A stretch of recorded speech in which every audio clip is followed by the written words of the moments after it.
What's up guys, ayan ay nandito na tayo sa ating bukid at samahan nyo na naman ako dito sa ating panibagong araw, panibagong vlog na naman. And guys ay may ipapakita ako sa inyo at nandito nga tayo sa maisan ko.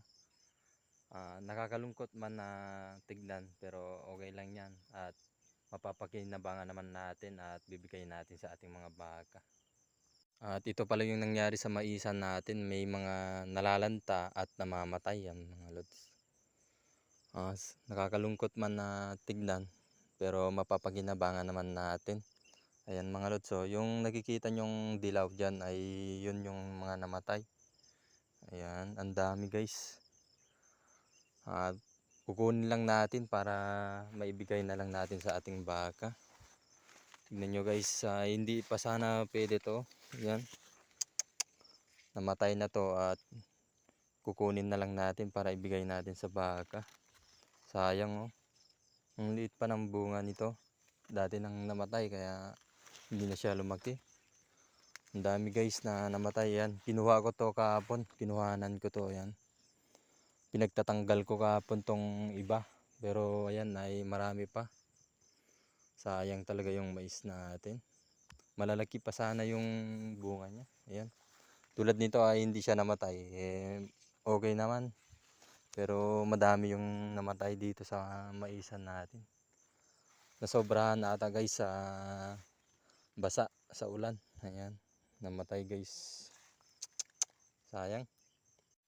At ayan guys ay kukunin lang pala natin yung mga namatay na mais natin. Ayan. At sayang lang. Pero mapapakinabangan naman natin, bibigay natin sa ating mga baka. Kaya kukunin na natin guys. Tulad nito guys oh. Yung puso na lang pala yung kunin natin kasi hindi naman siguro nila to magkakain. Yan. Sasako na lang natin mamaya.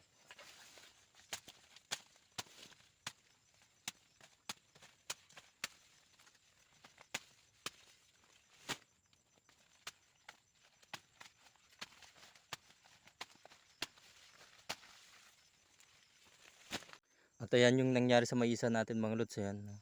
Nabubulok. Ang baho niya guys. Mabaho itong mais na to. Ayan. Nabubulok na kasi. Okay naman yung kanyang dahon pero yung laman niya ayan ay nasisira. Yung iba naman ay nalalanta. At ayan nga guys ay kumuha lang ako na kaya nating buhatin papunta dun sa ating mga baka. Ayan. At ito pa yung natira, kukunin na lang natin mamayang hapon. Ayan. At may mga namatay pa dyan.